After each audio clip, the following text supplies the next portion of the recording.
Happy New Year. It's 2024, and we hope that you started your new year off blessed and it's going to be prosperous moving forward. Well, with the new year, here in the Commonwealth of Virginia, it's the start of our new General Assembly session. That's right. It's 2024 Virginia General Assembly.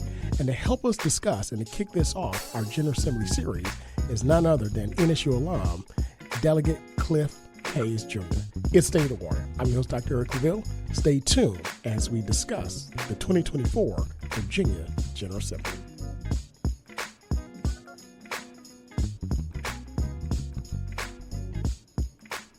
Welcome back. It's State of the Water. I'm your host, Dr. Eric Claville.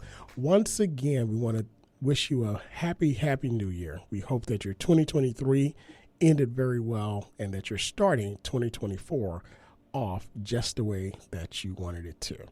Also, I'd like to wish all of my brothers of Kappa Alpha Psi Fraternity Incorporated a happy Founders Day, which we celebrated on last Friday, J5. So, to all my brothers of Kappa Alpha Psi. Once again, we have a phenomenal Commonwealth and a lot of great things happening here in our great state. And one great thing that we have all the time is we kick off our General Assembly. And January starts the first session really in the country of legislative sessions. And we know as Virginia goes, so does the country. So for the past several years, I've been fortunate enough to do the General Assembly series. Of course, we have our election series, which all of you heard, and we had candidates and talked about the issues and things really happening in the community. And then our election recap, and we track the election and also post-election and finding out exactly what's going to happen or trying to predict what's going to happen in the new year. Well, the year is up on us, and now it's time to really get down to it. And to kick it off, once again, we have our good friend, NSU alum, Cliff Hayes Jr., delegate here in the Commonwealth of Virginia. Delegate Hayes, Happy New Year to you, and thank you, and welcome to the State of Water. Well, Happy New Year to you as well, Dr. Claville, and to the NSU family and all over the land of Sparta. We're excited to be here once again with you as we head into another session. So thanks so much for having us. Absolutely. You and I were talking prior to the show, and I said, I think we've done this for the past couple of years. I mean, you've been, number one, a great friend and a phenomenal alum of the institution. A great example of what's being a Spartan is all about, not just in your legislative career, but also in your professional career. And I think we kicked it off with you as well last year. So, look, I think this becomes a tradition now. So, so listeners, get prepared to hear this brother, on air to really talk about the real issues coming up. Absolutely. It's a blessing to be able to be in this role and to be in a posture and a position to give back to our beloved Norfolk State University. I constantly remind folks that one of the vivid memories of walking off the field as I played baseball for the Spartans, and we won the CIAA championship in baseball, and Dick Price said, all we ask is that you throw the rope back. So that's what we're here for. We're here to do all we can for our communities and to make sure that we throw the rope back. Absolutely. And that, look, that's wisdom within itself. That's a show within itself, throwing the rope back and ensuring that, we not only make it, but we bring those across. And you've definitely been an example of one throwing the rope back as well. Look, I want to get into it because, it's 2024. And it was a battle in 2023. So, but before we look forward, I want to do a recap of, to talk about, the election that you had and the historic positions that we have that it yielded in the General Assembly. I mean, we had a rejoin of the districts. You were District 77, now you're District 91, Yep. And it's a similar area, but, a lot of the same issues, but you're representing a different group, different constituency, but still you were elected to a new district and reelected as a delegate. So just tell us how that entire process is for you as an individual, as a candidate, as a family man, how that a businessman, how that impacted you, and then also, how historic it was and what it yielded for us as African Americans. Sure. Dr. Claville, I just start by saying it's an honor to serve in an area that we consider home.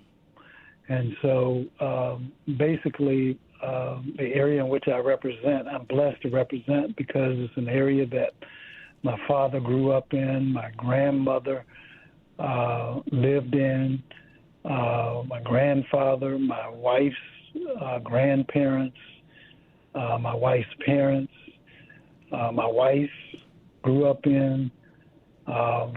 It's home at the core of this district, and so it's a high honor to find myself in a position fighting for an area that fought so hard to give us opportunities as kids, as families, growing up in this same area.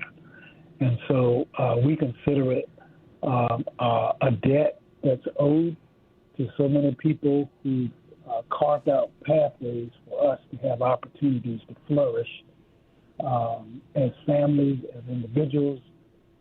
And so it's our duty to make sure that those who are living and growing up in the area, that they have the same opportunities, if not more. Yeah.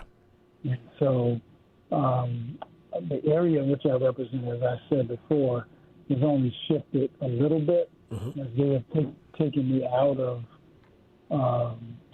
the College Park area of Virginia Beach, and just like massaging a water balloon, we push down on one side, it moves on the boundaries on the other side. So as they moved the district out of College Park, it did move into parts of Portsmouth, Cavalier Manor area of Portsmouth, Crystal Lake, Hodges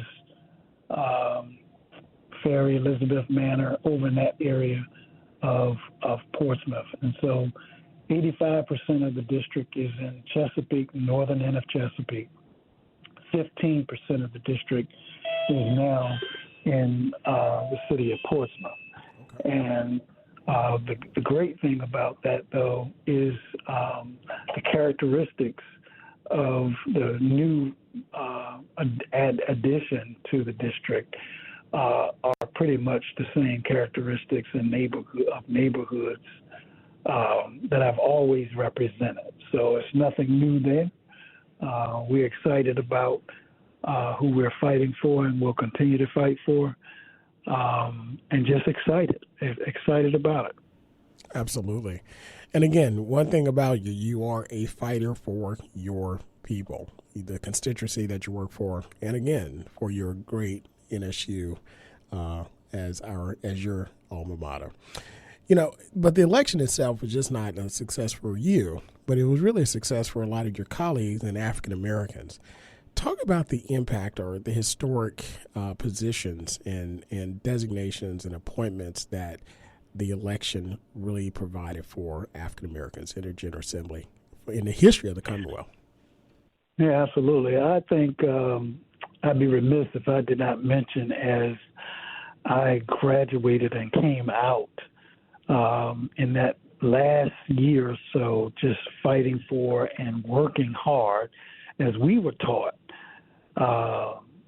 to get people elected, even as college students. And so at that time, then Governor-elect Doug Wilder had come by the campus, and we had sat down with President Harrison B. Wilson and a group of students, some of the leadership amongst the student government and the NAACP. And I posed a question to him and asked him, well, out of this role of formerly serving as a senator and now you'll be serving as the governor, what's your most important part of your job? And I'll never forget, then Governor-elect responded by saying, it's good to have represented the people fighting for a piece of the pie. He said, but one of the most important decisions and opportunities that we have and responsibilities that we have is serving over the resources of the Commonwealth and deciding where they will go. So not only will we be fighting for a piece of the pie, it's even better when you have your hand on the knife when the pie is being cut. So all that to say, I'm triple excited about the fact that we need to watch the circuit breaker, because when Don Scott and Louise Lucas walk in the room, there is enormous power that will be in the Virginia General Assembly. And so it's all coming, that power, from one jurisdiction of the city of Portsmouth. And people need to recognize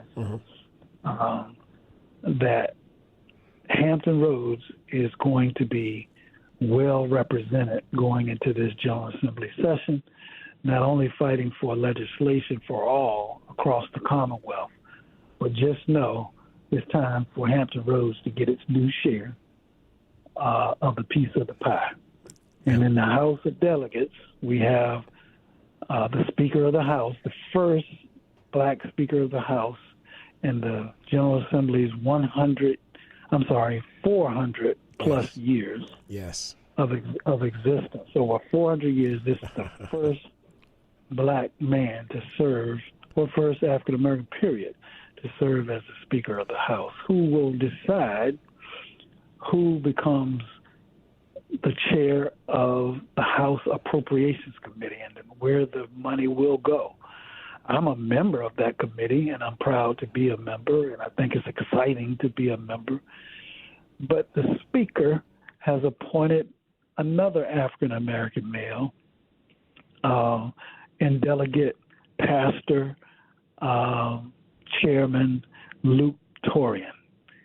And so Luke will oversee and be the committee chairman on the House side of the Money Committee of Appropriations. And on the Senate side, we have President Pro Tem and Senator L. Louise Lucas, who will also serve as the chair of Senate Finance. So on that side of the House, you will have her hand on the knife as the pie is being cut. And so that being the case, again, we look forward to Hampton Roads getting its share of attention and investment of the Commonwealth's resources. Hampton Roads is now the center of legislative power here in the Commonwealth of Virginia. It's Stay the Water. I'm your host, Dr. Eric LaVille. You're joining us for our very first show of 2024 as we start our series for the Virginia 2024 General Assembly Legislative Session. Joining us, we have with us NSU alum and delegate of District 91, Delegate Cliff Hayes Jr. Delegate Hayes, as we start this session, it kicks off on Wednesday. Of course, a lot of the pre-filing bills have taken place and a lot of discussions immediately after the election. But as we move forward, what's on your legislative agenda? What committees are you chairing and a part of? And what do you think are some issues that are really facing Virginians that this General Assembly, which is Democratic control, by the way, both the House and also the Senate, is going to tackle?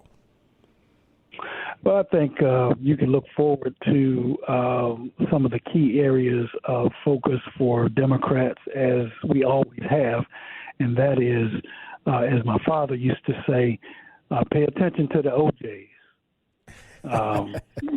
They had a hit that used to be out as he popped the 8-track tape in back in the day. They say, got to give the people what they want. And so it's important for us to understand what people are asking for and to deliver on what it is that the people are asking for and give them what they want.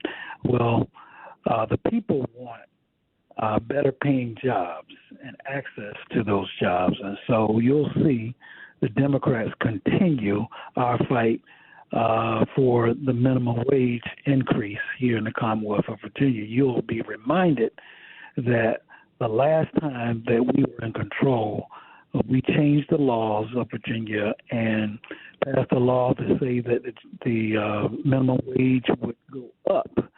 And then on top of that, index it with the cost of living. So now we've moved from, in 2021, I think it was $7.25 to $9.50 an hour. Then in 22, it went up to 11, and then 23 to 12, and then now we'll make sure that we reenact that and go ahead and take it to $15 an hour and beyond, because from here on out, it will be indexed to the CPI cost of living index to make sure that we don't fall behind with that going forward here in the Commonwealth, and pay people a decent wage that they can live off. So we all know nobody can really raise a family and live off of $7.25 an hour. No, absolutely not. And that was absurd and pretty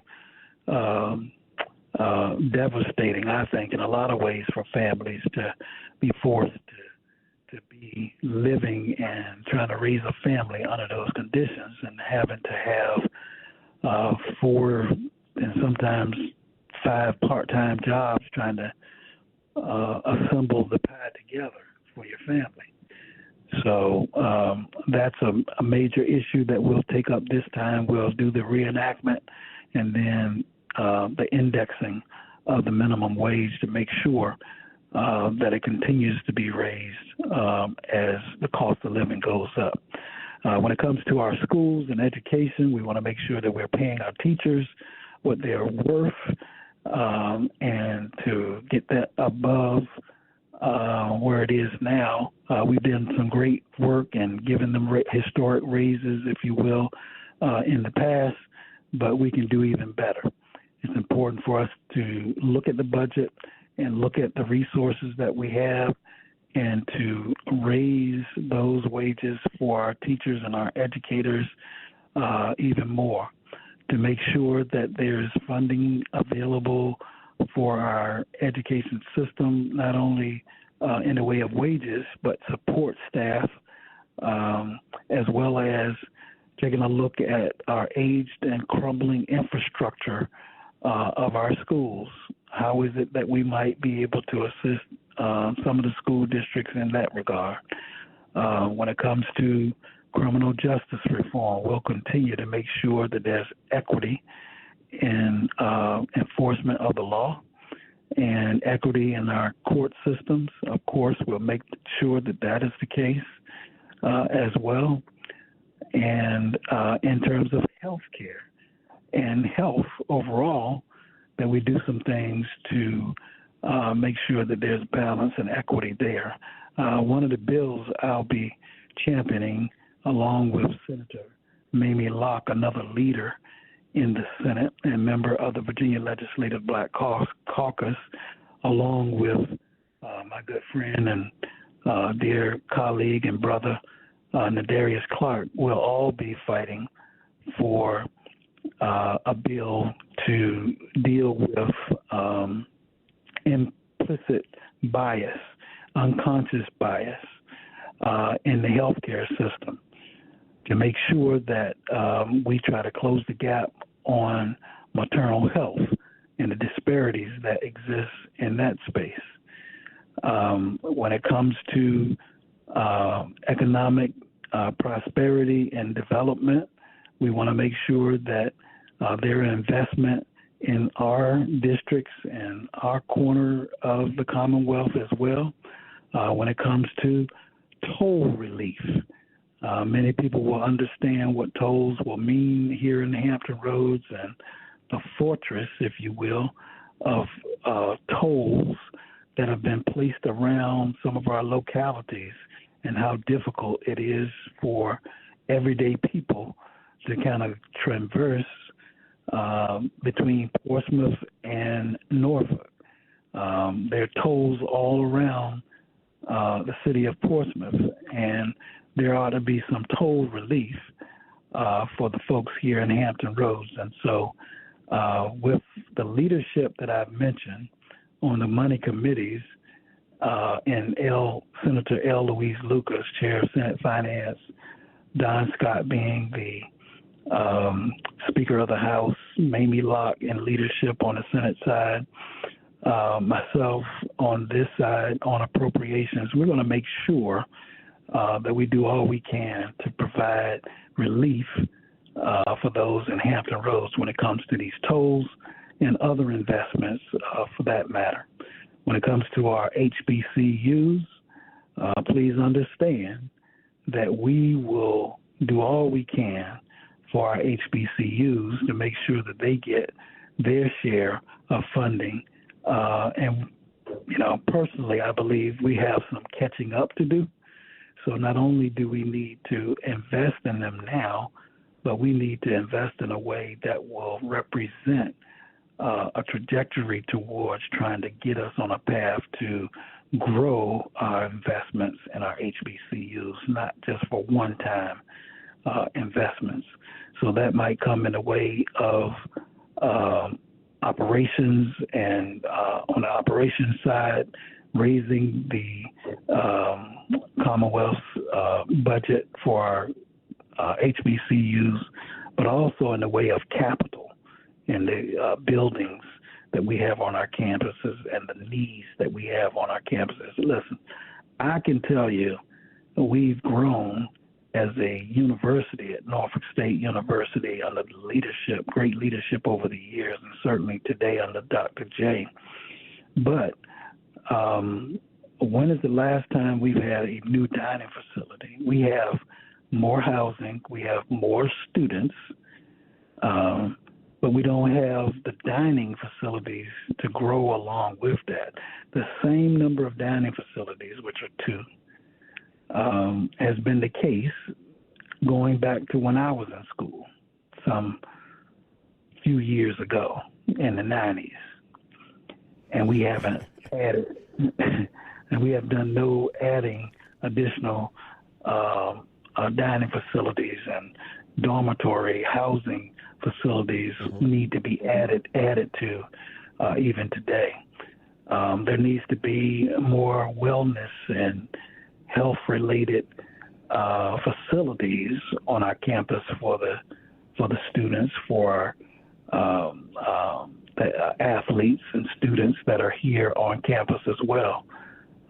So we'll see during this semester how we can put a shoulder to the wheel and get out and push this budget in the direction of our HBCUs, not only Norfolk State, but making sure our other state-run HBCU at Virginia State, and even those who are doing some amazing work at Hampton and VCU, other HBCUs, to try to see how we can help invest in those ways as well. Absolutely. Well, listen, I hear agenda packed with helping everyday people.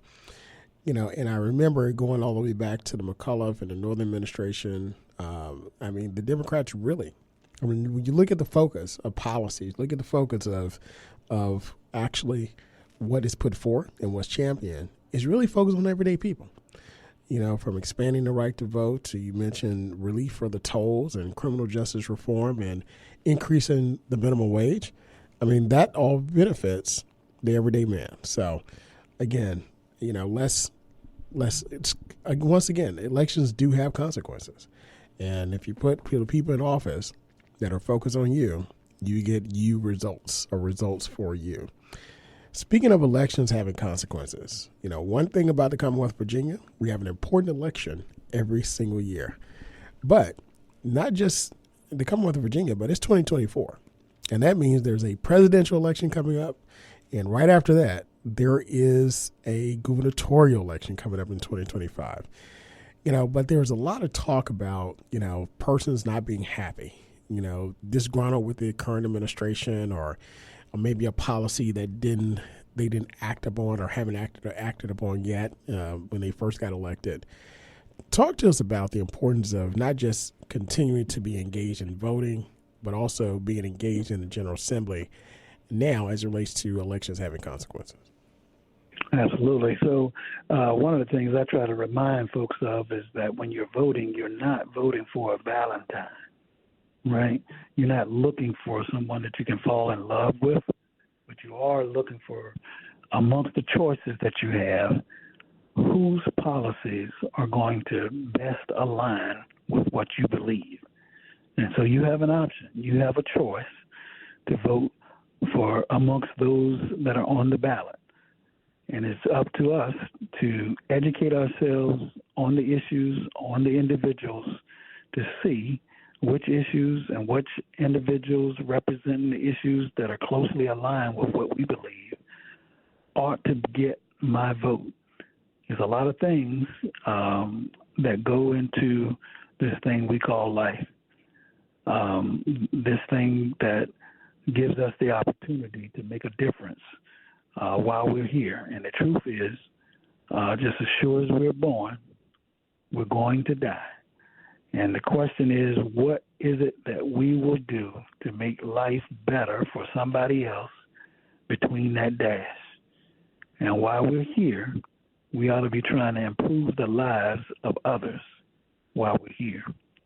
We can do that by voting for people with principles, with policies that will make lives better for people, as opposed to aligning the pockets of those who don't even really believe they in some instances don't even ask. And then we break our necks trying to see what we can do to give tax breaks to the most wealthy folks when they're not even needing it and they're not even asking for it.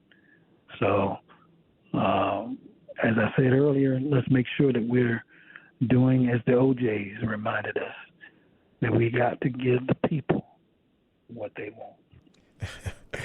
And you know what? I think that's a great word to end on. Giving the people what they want and also what they need to be great citizens of this society. Once again, my good friend, Delegate Cliff Hayes, NSU alum, representing now District 91 here in the Commonwealth of Virginia. Listen, good luck to you in the session. Of course, I'll be seeing you in the halls of the General Assembly very often as we're up there advocating for Norfolk State University. But again, I want to thank you for all that you do for the institution, for all that you do for the Commonwealth, and do for your district. And we hope to have you back very soon. And we'd be glad to come back anytime. Just always remember to behold the green and gold. Absolutely. And that ends our show. So continue to join, continue to tune in and listen. As always, be good, be blessed, and we'll see you next week. Hi, I'm Carrie Washington, and you're listening to State of the Water with award-winning host Dr. Eric Claville.